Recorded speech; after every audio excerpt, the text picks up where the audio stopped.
Hi friends, ఇక పల్లవి అయితే నిద్రపోతూ ఉంటుంది. ఇక అప్పుడే అవని వాళ్ళ అమ్మ అయితే, అమ్మ పల్లవి లేగమ్మ, చాలా టైం అయింది, ఇంకో నీ కోసం కాఫీ తెచ్చాను అని అయితే ఒక చేతితో కాఫీ పట్టుకొని ఇంకో చేతితో పల్లవిని అయితే లేపుతూ ఉంటుంది.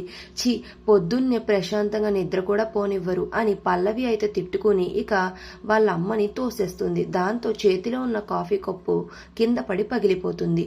ఇక దాంతో ఆవిడ చాలా బాధపడుతూ ఉంటుంది. ఇక మరో పక్కన అవని అయితే మార్కెట్ కి వచ్చి అక్కడ కూరగాయలు కొంటూ ఉంటుంది. ఇక అప్పుడే ఒక చంటి బాబు ఇంకా వాళ్ళ అమ్మ అయితే ఉంటారు.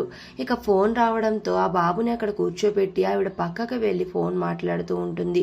ఇంతలో ఇద్దరు ఆడావిళ్ళు ఆవిడ ఫోన్ మాట్లాడుతుంది అని గమనించి ఇక ఆ బాబుని ఎత్తుకెళ్లిపోవడానికి అయితే ఆ బాబు దగ్గరికి ఎవ్వరూ చూడకుండా దిక్కులు చూస్తూ అయితే వస్తూ ఉంటారు. ఇక అది గమనించిన అవని అయితే ఆ బాబు దగ్గరికి వెళ్లి నించుంటుంది. దాంతో వాళ్ళు అక్కడి నుంచి పారిపోతూ ఉంటారు. ఎవరు మీరు అని అయితే అడుగుతూ ఉంటుంది అవని. మేము ఎవరం కాదు, వీడు మా బాబే, ఫోన్ వస్తుందని ఇలా పక్కకు వెళ్ళాను ఫోన్ మాట్లాడడానికి అని ఆ పిల్లాన్ని తీసుకెళ్లిపోవడానికి వచ్చిన వాళ్ళిద్దరు ఆడవాళ్ళు చెప్తూ ఉంటారు.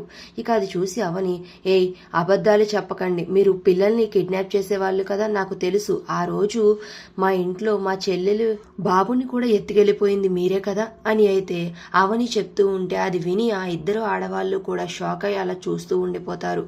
మరి ఇప్పుడు అదంతా పల్లవి చేయించింది అన్న నిజం ఇప్పుడు ఆ ఆడవాళ్ళు అవనికి చెప్పేస్తారా? ఇప్పుడు పల్లవి బండారం బయటపడనుందా? అసలు ఏం జరుగుతుంది అనేది నెక్స్ట్ రివ్యూలో తెలుసుకుందాం. వీడియో నచ్చితే ప్లీజ్ సబ్స్క్రైబ్.